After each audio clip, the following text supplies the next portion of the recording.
Underground पुराना खजाना। बहुत समय पहले की बात है। सिंहगढ़ नाम के एक गांव में एक पुराना मंदिर था। उस मंदिर में एक बहुत बड़ा खजाना छिपा हुआ था। हर कोई उस खजाने को पाने की ख्वाहिश में उस मंदिर में जाते थे, लेकिन किसी को भी ये पता नहीं था कि उस खजाने की रक्षा करने के लिए एक बड़ा सांप उस मंदिर में था।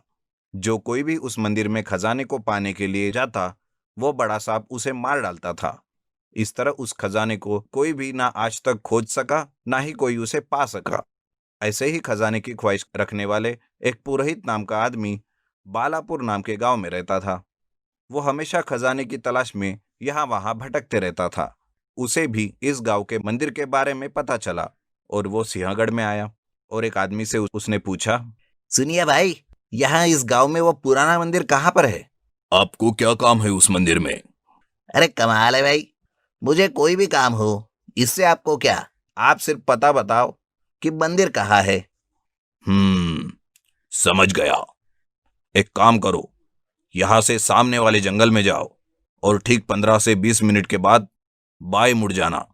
वहीं पर मंदिर के खंडहर दिखेंगे। वो वही मंदिर है, लेकिन अच्छा होगा कि आप यहीं से वापस अपने गांव चले जाओ। क्यों जिंदगी से खिलवाड़ कर रहे हो? अरे ऐसा क्या है उस मंदिर में जो हर कोई वहां जाने से मना कर रहा है?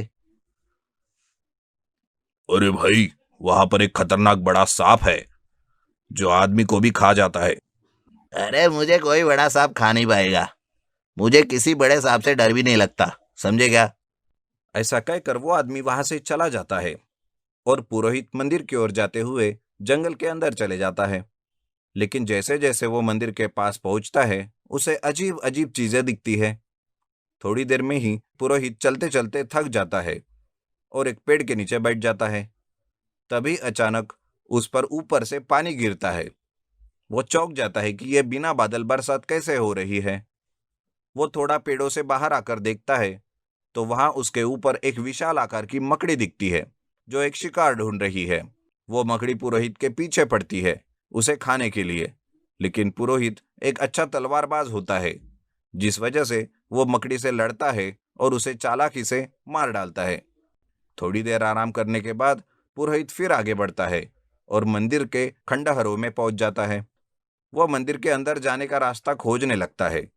तभी उसे एक गिरी हुई दीवार के नीचे अंडरग्राउंड जाने का रास्ता दिखता है। पुरोहित उस रास्ते से अंडरग्राउंड में चला जाता है। वो सीधे चलते हुए आगे बढ़ता ही रहता है। थोड़ी ही देर में वो चलते चलते उस खजाने के पास पहुंच जाता है और खुशी से चिल्लाने लगता है, अरे मिल गया खजाना। ये अब मुझे इनाम भी मिलेगा, साथ में ये सारा खजाना भी मेरा हुआ। मैं दुनिया का सबसे अमीर आदमी बन गया। पुरोहित खुश था कि तभी उसे किसी सांप के जैसी आवाज आती है। वो इधर उधर देखता है, लेकिन उसे कोई नहीं दिखता। तभी अचानक से उसके सामने एक भयानक बड़ा सांप आ जाता है और वो पुरोहित पर हमला कर देता है। बड़ी ही कठिनाई से पुरोहित उस बड़े सांप से लड़ने लगता है। काफी देर तक उन दोनों में लड़ाई शुरू रहती है। पुरोहित समझ जाता है कि उस बड़े सांप से जीतना बहुत मुश्किल है और गांव के लोग जो कुछ भी बता रहे थे वो सब सच है। पुरोहित मौका देखकर उस मंदिर के एक झरोखे से निकल जाता है, लेकिन फिर भी बड़ा सांप उसका पीछा नहीं छोड़ता। पुरोहित जैसे तैसे जंगल तक पहुंचता है और गांव में पहुंचकर अपने नसीब का शुक्रिया करता है और सबको बताता है कि उस मंदिर में सच में कोई बड़ा सांप है। मैजिकल कॉस्ट्यूम वाला। कहीं एक गांव था जहां के लोग राजी खुशी रहते थे। चिंता या दुख का साया तक उस गांव में नहीं पड़ता था।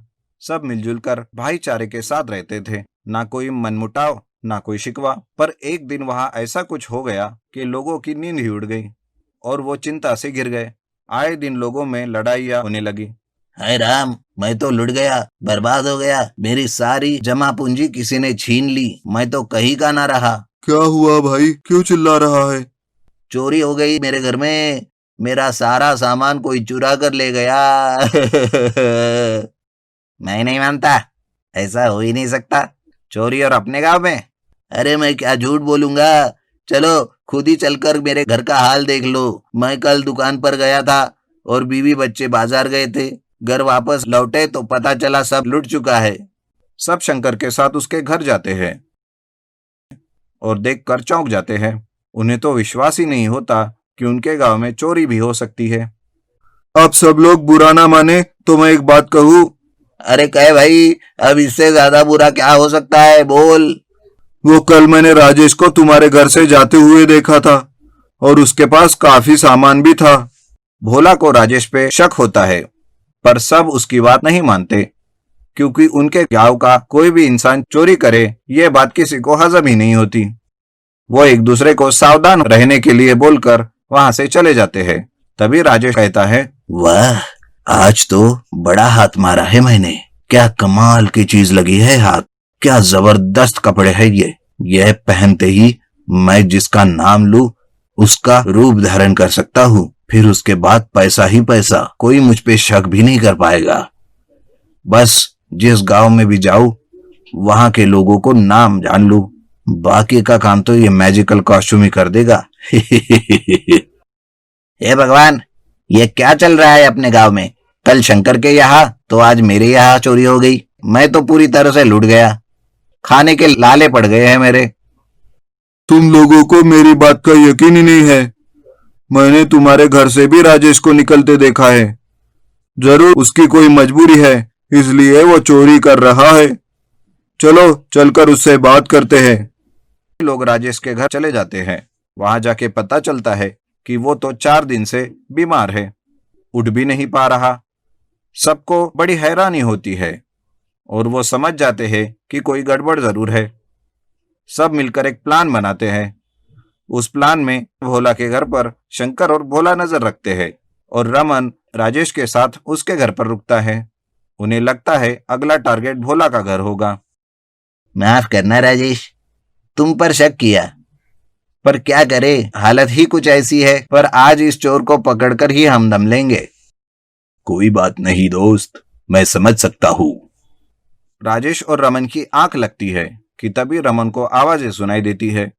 वो चुपके से जाकर देखता है तो वहां भोला चोरी करने की फिराक में होता है।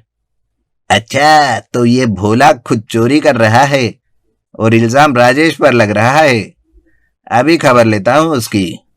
रमन राजेश को उठाता है और दोनों मिलकर उस चोर को धर दबोचते हैं और रमन शंकर को फोन करके बताता है कि चोर को पकड़ लिया गया है।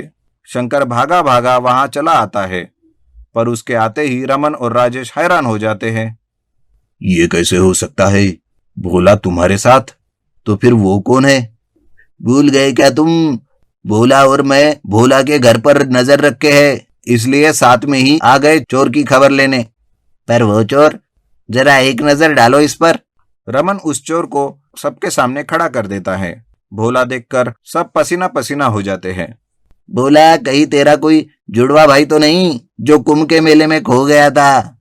कुंभ के मेले में जाऊंगा तब खोएगा ना। मुझे नहीं पता ये कौन है, तुम इसी से पूछो। चारों मिलकर उस नकली भोला की जमकर पिटाई करते हैं। तब जाकर वो मुंह खोलता है। चोर कहता है, रुको रुको, मैं तुम्हें सब बताता हूँ। मेरा नाम मंगलू है, मैं एक चोर हूँ। इस गांव में आने से पहले मैंने जहाँ चोरी की वो एक जादूगर का घर था। वहां से मुझे ये मैजिकल कॉस्ट्यूम मिला, जिसे पहनते ही मैं जिसका नाम लूंगा ठीक उसी के जैसे दिखने लगूंगा। इसलिए इसके सहारे मैंने पहले ही राजेश का फिर भोला का रूप लिया और चोरियां की, ताकि मुझ पर कोई शक ना करे। पर आप लोगों के आपसी समझदारी ने मुझे पकड़वा ही लिया। सब लोग उसकी और थोड़ी धुलाई करते हैं और बाद में उसे जादूगर का पता पूछकर उस मैजिकल कॉस्ट्यूम को उस जादूगर को वापस कर देते हैं, ताकि और कोई उसका गलत इस्तेमाल ना कर सके। और हाँ, उस चोर से चोरी किया हुआ सामान भी वो वापस ले लेते हैं।